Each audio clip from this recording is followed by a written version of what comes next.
झूठी माया के मोह में समस्त संसार अंधा हो गया है। कबीरदास जी कहते हैं कि वही सच्चा है जो राम का नाम रटता है और माया के बंधनों से मुक्त रहता है।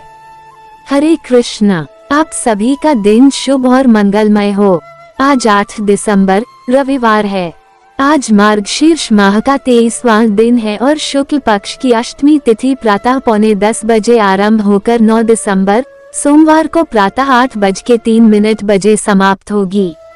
अब सुनिए, आज के प्रसंग में भगवान नारायण देवर्षि नारद से कहते हैं, हे नारद, एक दिन श्री कृष्ण बिना बलराम के अन्य ग्वालबालों के साथ यमुना तट पर चले गए, जहाँ कालिया नाग का निवास था।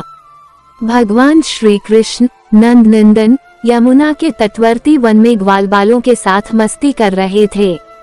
उन्होंने वहाँ के पके हुए फलों का स्वाद लिया और जब प्यास लगी तो निर्मल जल पी लिया। इसके बाद उन्होंने ग्वालबालों के साथ गायों को चराया और खेल कूद में लीन हो गए। खेलते खेलते सभी बालक आनंदित थे। इस दौरान गायें विष मिश्रित जल पी गईं और कालकूट विष से प्रभावित होकर दम तोड़ने लगीं। यह दृश्य देखकर ग्वालबाल अत्यंत भयभीत हो गए और उन्होंने श्री कृष्ण से प्रार्थना की। जगत के स्वामी श्री कृष्ण ने अपनी दिव्य शक्ति से उन सभी गायों को पुनर्जीवित कर दिया। इसके पश्चात श्री कृष्ण यमुना के जल में स्थित कदम्ब के पेड़ पर चढ़कर कालिया नाग के बीच कूद पड़े। उनके जल में गिरते ही यमुना का जल 100 हाथ ऊपर उछल गया। यह देखकर ग्वालबालों में पहले खुशी हुई, लेकिन फिर चिंता भी होने लगी।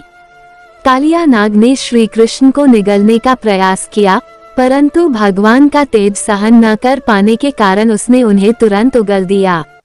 इसके बाद श्री कृष्ण ने कालिया नाग के मस्तक पर चढ़कर अपने चरणों से उस पर प्रहार किया। जब कालिया नाग मूर्छित हो गया तो उसकी पत्नियां अत्यंत व्याकुल होकर श्री कृष्ण के चरणों में गिर पड़ी और उनके प्राणों की रक्षा के लिए प्रार्थना करने लगी। नाग पत्नियों ने भगवान की स्तुति करते हुए कहा, हे प्रभु, आप अनंत कृपा के सागर हैं। कृपया हमारे पति को जीवन दान दें।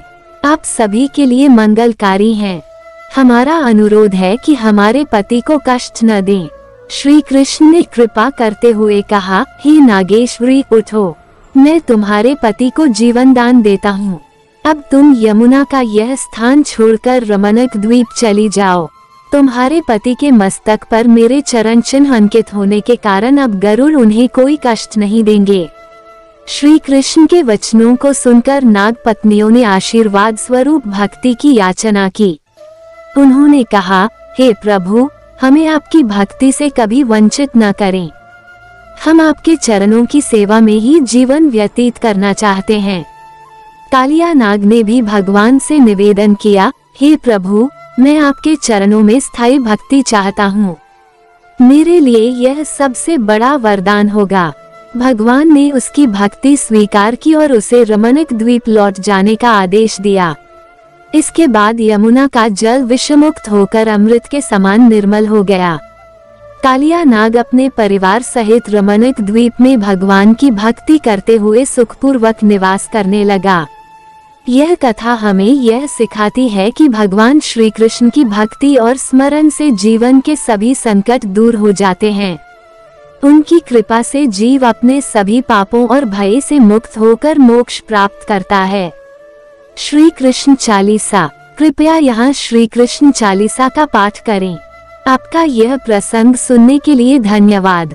आशा है कि यह कथा आपके हृदय को आनंदित करेगी।